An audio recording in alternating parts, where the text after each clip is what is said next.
ಜೊತೆ ಮಾತನಾಡಿದ್ಕೆ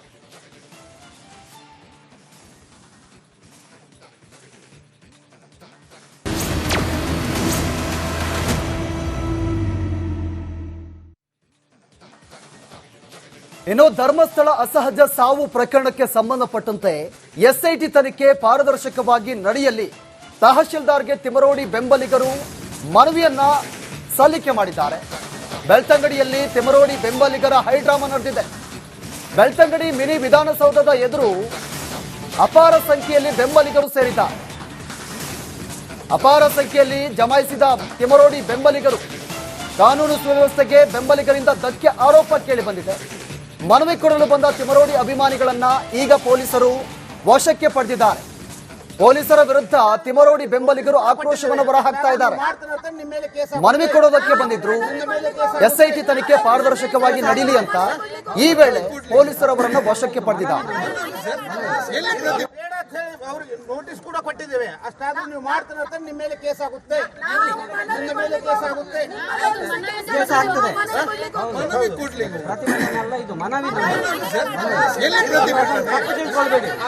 ನಿಮಗೆ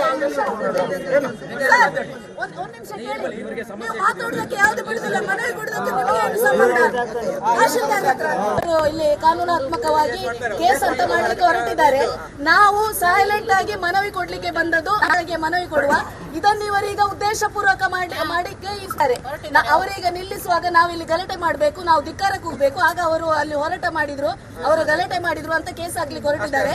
ದಯಮಾಡಿ ನಾವು ಸಮಯದಲ್ಲಿರುವ ತಹಶೀಲ್ದಾರ್ ಎನ್ಕೌಂಟರ್ ಮಾಡಿ ಯಾರು ಹೋರಾಟ ಮಾಡಲ್ಲ, ಯಾರು ನ್ಯಾಯ ಕೇಳಲ್ಲ. ಎನ್ಕೌಂಟರ್ ಮಾಡಿ ಅಂತ ಹೆಣ್ಣು ಮಕ್ಕಳನ್ನು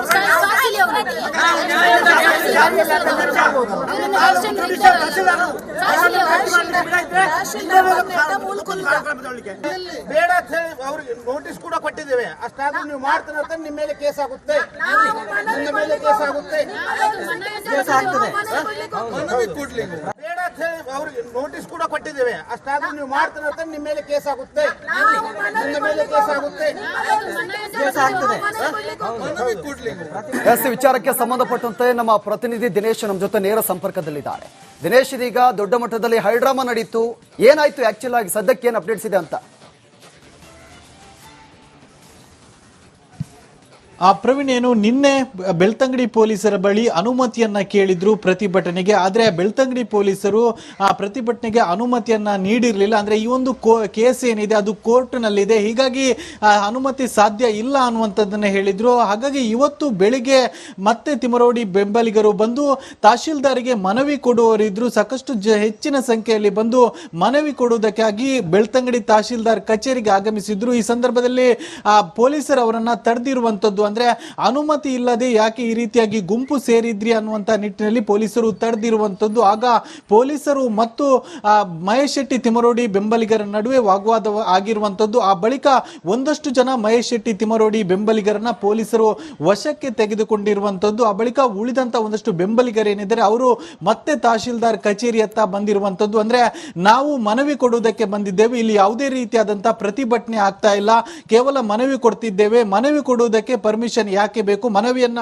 ಒಬ್ರು ಕೊಡಬಹುದು ಅಥವಾ ಸಾಕಷ್ಟು ಮಂದಿ ಸೇರಿ ಮನವಿಯನ್ನ ಕೊಡಬಹುದು, ಇದಕ್ಕೂ ಕೂಡ ಅವಕಾಶ ಇಲ್ವಾ ಅನ್ನುವಂತ ಒಂದಷ್ಟು ಆಕ್ರೋಶವನ್ನು ಕೂಡ ವ್ಯಕ್ತಪಡಿಸಿರುವಂತದ್ದು. ಆ ಬಳಿಕ ಪೊಲೀಸರು ಅವರನ್ನ ತಹಶೀಲ್ದಾರ್ ಕಚೇರಿ ಎದುರೇ ತಡೆದಿದ್ರು. ಆ ಬಳಿಕ ಅವರು ತಹಶೀಲ್ದಾರ್ ಕಚೇರಿ ಎದುರು ಕುಳಿತು ತಮ್ಮ ಆಕ್ರೋಶವನ್ನು ಹೊರಹಾಕಿದ್ರು. ನಂತರ ಪೊಲೀಸರು ಅವರಿಗೆ 5 ಮಂದಿಗೆ, ಅಂದ್ರೆ ಆ ಒಂದು ಪ್ರತಿಭಟನಾ ಟೀಮ್ ನಲ್ಲಿ ಅಂದ್ರೆ ಆ ಒಂದು ಮಹೇಶ್ ಶೆಟ್ಟಿ ತಿಮರೋಡಿ ಬೆಂಬಲಿಗರ 5 ಮಂದಿಗೆ ತಹಶೀಲ್ದಾರ್ ಕಚೇರಿಗೆ ತೆರಳಿ ಮನವಿ ಕೊಡುವುದಕ್ಕೆ ಅವಕಾಶವನ್ನ ನೀಡಿರುವಂತದ್ದು. ಆದ್ರೆ ಇವತ್ತು ತಹಶೀಲ್ದಾರ್ ಅವರು ಕಚೇರಿಯಲ್ಲಿ ಇಲ್ಲ, ಹೀಗಾಗಿ ಉಪ ತಹಶೀಲ್ದಾರ್ ಅವರು ಅವರ ಮನವಿಯನ್ನ ಈಗಾಗಲೇ ತೆಗೆದುಕೊಂಡಿರುವಂತದ್ದು. Praveen, okay, thank you Dinesh ತಮ್ಮೆಲ್ಲ ಮಾಹಿತಿಗೆ ಜೊತೆ ಮಾತನಾಡಿದ್ಕೆ.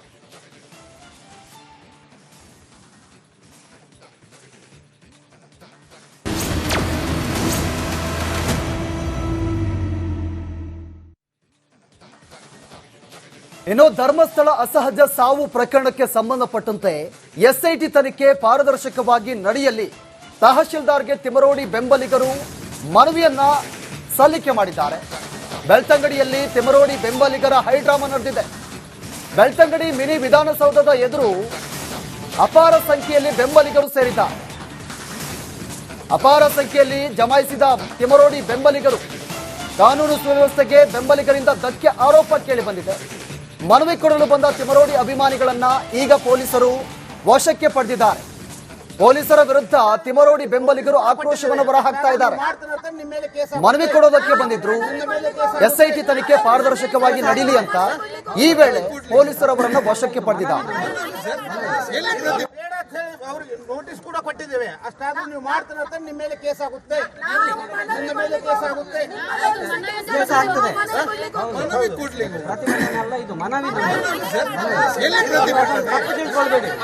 ನಿಮಗೆ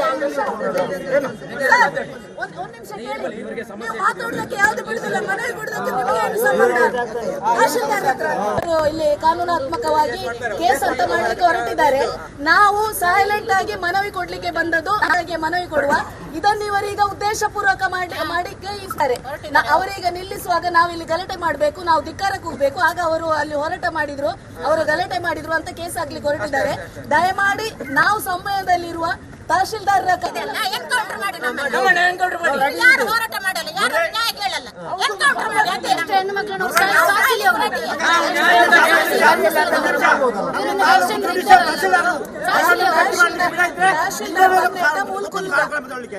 ಬೇಡ ಅಂತ ಹೇಳಿ ಅವ್ರಿಗೆ ನೋಟಿಸ್ ಕೂಡ ಕೊಟ್ಟಿದ್ದೇವೆ. ಅಷ್ಟಾದ್ರೂ ನೀವು ಮಾಡ್ತಾರೆ ಅಂತ ನಿಮ್ಮ ಮೇಲೆ ಕೇಸ್ ಆಗುತ್ತೆ. ನಿಮ್ಮ ಮೇಲೆ ಕೇಸ್ ಆಗುತ್ತೆ. ಮನವಿ ಕೊಡ್ಲಿ ಬೇಡ ಅಂತ ಹೇಳಿ ಅವ್ರಿಗೆ ನೋಟಿಸ್ ಕೂಡ ಕೊಟ್ಟಿದ್ದೇವೆ. ಅಷ್ಟಾದ್ರೂ ನೀವು ಮಾಡ್ತಾರೆ ಅಂತ ನಿಮ್ಮ ಮೇಲೆ ಕೇಸ್ ಆಗುತ್ತೆ. ನಿಮ್ಮ ಮೇಲೆ ಕೇಸ್ ಆಗುತ್ತೆ. ಮನವಿ ಕೊಡ್ಲಿ ವಿಚಾರಕ್ಕೆ ಸಂಬಂಧಪಟ್ಟಂತೆ ನಮ್ಮ ಪ್ರತಿನಿಧಿ ದಿನೇಶ್ ನಮ್ಮ ಜೊತೆ ನೇರ ಸಂಪರ್ಕದಲ್ಲಿದ್ದಾರೆ. ದಿನೇಶ್, ಇದೀಗ ದೊಡ್ಡ ಮಟ್ಟದಲ್ಲಿ ಹೈಡ್ರಾಮಾ ನಡೀತು. ಏನಾಯ್ತು ಆಕ್ಚುಲ್ ಆಗಿ, ಸದ್ಯಕ್ಕೆ ಏನು ಅಪ್ಡೇಟ್ಸ್ ಇದೆ ಅಂತ? ಪ್ರವೀಣ್, ಏನು ನಿನ್ನೆ ಬೆಳ್ತಂಗಡಿ ಪೊಲೀಸರ ಬಳಿ ಅನುಮತಿಯನ್ನ ಕೇಳಿದ್ರು ಪ್ರತಿಭಟನೆಗೆ. ಆದ್ರೆ ಬೆಳ್ತಂಗಡಿ ಪೊಲೀಸರು ಆ ಪ್ರತಿಭಟನೆಗೆ ಅನುಮತಿಯನ್ನ ನೀಡಿರಲಿಲ್ಲ. ಅಂದ್ರೆ ಈ ಒಂದು ಕೇಸ್ ಏನಿದೆ ಅದು ಕೋರ್ಟ್ ನಲ್ಲಿದೆ, ಹೀಗಾಗಿ ಅನುಮತಿ ಸಾಧ್ಯ ಇಲ್ಲ ಅನ್ನುವಂಥದ್ದನ್ನ ಹೇಳಿದ್ರು. ಹಾಗಾಗಿ ಇವತ್ತು ಬೆಳಿಗ್ಗೆ ಮತ್ತೆ ತಿಮರೋಡಿ ಬೆಂಬಲಿಗರು ಬಂದು ತಹಶೀಲ್ದಾರಿಗೆ ಮನವಿ ಕೊಡುವವರಿದ್ರು. ಸಾಕಷ್ಟು ಹೆಚ್ಚಿನ ಸಂಖ್ಯೆಯಲ್ಲಿ ಬಂದು ಮನವಿ ಕೊಡುವುದಕ್ಕಾಗಿ ಬೆಳ್ತಂಗಡಿ ತಹಶೀಲ್ದಾರ್ ಕಚೇರಿಗೆ ಆಗಮಿಸಿದ್ರು. ಈ ಸಂದರ್ಭದಲ್ಲಿ ಪೊಲೀಸರು ಅವರನ್ನ ತಡೆದಿರುವಂತದ್ದು, ಅಂದ್ರೆ ಅನುಮತಿ ಇಲ್ಲದೆ ಯಾಕೆ ಈ ರೀತಿಯಾಗಿ ಗುಂಪು ಸೇರಿದ್ರಿ ಅನ್ನುವಂತ ನಿಟ್ಟಿನಲ್ಲಿ ಪೊಲೀಸರು ತಡೆದಿರುವಂತದ್ದು. ಆಗ ಪೊಲೀಸರು ಮತ್ತು ಮಹೇಶ್ ಶೆಟ್ಟಿ ತಿಮರೋಡಿ ಬೆಂಬಲಿಗರ ನಡುವೆ ವಾಗ್ವಾದ ಆಗಿರುವಂತದ್ದು. ಆ ಬಳಿಕ ಒಂದಷ್ಟು ಜನ ಮಹೇಶ್ ಶೆಟ್ಟಿ ತಿಮರೋಡಿ ಬೆಂಬಲಿಗರನ್ನ ಪೊಲೀಸರು ವಶಕ್ಕೆ ತೆಗೆದುಕೊಂಡಿರುವಂತದ್ದು. ಆ ಬಳಿಕ ಉಳಿದಂತ ಒಂದಷ್ಟು ಬೆಂಬಲಿಗರೇನಿದ್ದಾರೆ ಅವರು ಮತ್ತೆ ತಹಶೀಲ್ದಾರ್ ಕಚೇರಿಯತ್ತ ಬಂದಿರುವಂತದ್ದು. ಅಂದ್ರೆ ನಾವು ಮನವಿ ಕೊಡುವುದಕ್ಕೆ ಬಂದಿದ್ದೇವೆ, ಇಲ್ಲಿ ಯಾವುದೇ ರೀತಿಯಾದಂತಹ ಪ್ರತಿಭಟನೆ ಆಗ್ತಾ ಇಲ್ಲ, ಕೇವಲ ಮನವಿ ಕೊಡ್ತಿದ್ದೇವೆ. ಮನವಿ ಕೊಡುವುದಕ್ಕೆ ಪರ್ಮಿಷನ್ ಯಾಕೆ ಬೇಕು? ಮನವಿಯನ್ನ ಒಬ್ರು ಕೊಡಬಹುದು ಅಥವಾ ಸಾಕಷ್ಟು ಮಂದಿ ಸೇರಿ ಮನವಿಯನ್ನ ಕೊಡಬಹುದು, ಇದಕ್ಕೂ ಕೂಡ ಅವಕಾಶ ಇಲ್ವಾ ಅನ್ನುವಂತ ಒಂದಷ್ಟು ಆಕ್ರೋಶವನ್ನು ಕೂಡ ವ್ಯಕ್ತಪಡಿಸಿರುವಂತದ್ದು. ಆ ಬಳಿಕ ಪೊಲೀಸರು ಅವರನ್ನ ತಹಶೀಲ್ದಾರ್ ಕಚೇರಿ